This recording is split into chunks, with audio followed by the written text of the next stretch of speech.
Challenge 40, day 9. Here we go. Let's see what we have in store today. Day 9, God's timing isn't designed to give you relief, it's designed to give you revelation.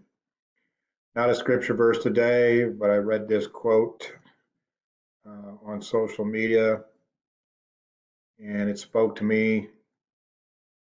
Maybe it has something in store for you, but that's why it's here. God's timing isn't designed to give you relief, it's designed to give you revelation. Challenge 40, day 9, or whatever day you may be on. Whatever is on your heart, my challenge to you is to pray for 40 days and 40 nights. If interested, please get back to me with what happens if you take this challenge. Again, this is something I put on myself, and it's on my heart, and I'm praying to the Lord daily. And if one or two other people take up this challenge, hopefully they'll find benefits from it also. A little bit cloudy today, had a little bit of rain that we needed. Hopefully we'll get some more this evening. Good start to the week. I wish you a blessed week. Find something to be thankful for. Tell somebody close to you that you love them today. Have a good evening.